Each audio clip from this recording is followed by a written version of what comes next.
Hey everybody, welcome to Legal Minds and I am MJ again. So I am here to discuss about the irregular marriage, the part 2.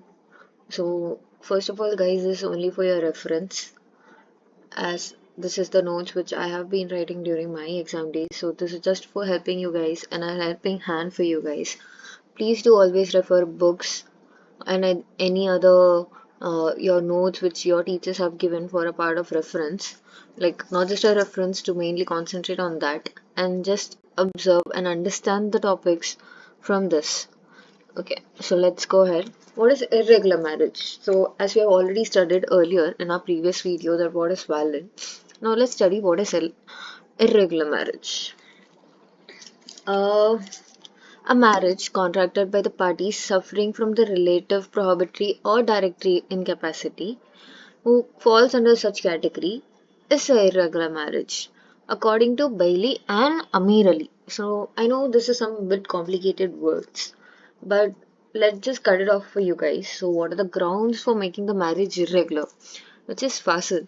So first of all, there is an absence of witness, marriage with a fifth wife, marriage with a woman undergoing iddat, marriage with a non-scriptural, which is who is a fire worshipper, who is an idolatrous woman, Hindu basically.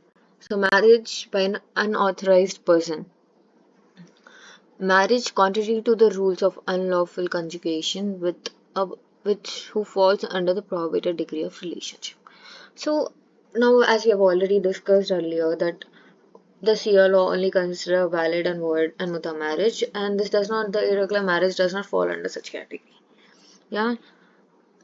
So the main and first of all, this is the main importance of irregular marriage, which you are supposed to write in irregular marriage, and the most frequent asked question: legal effects of irregular marriage.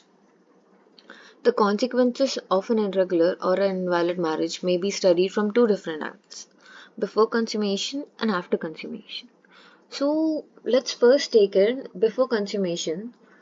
Such void can also be taken as void marriage, as there has no consummation has taken place, and it has no legal effect. I guess some might have a doubt what is consummation. So consummation is nothing just an intercourse, right? So like a void marriage, it has no legal effect. If the marriage has not been consummated, the wife is not entitled to dower. They don't have right to get dower. That marriage does not have a legal effect. It is considered as a void. And spouses may separate from each other without divorce. They can separate without giving divorce to each other. Neither divorce nor the intervention of a court is necessary. Wife is not bound to observe iddat. So iddat is not necessary here. As I've already given a short point for you guys to just remember these black points in your mind, to remember before consummation के क्या क्या points थे, ठीक है? Now come to the after consummation. After consummation, wife have to observe the iddat period, but duration of iddat, both on divorce and the death, is 3 months. Okay, so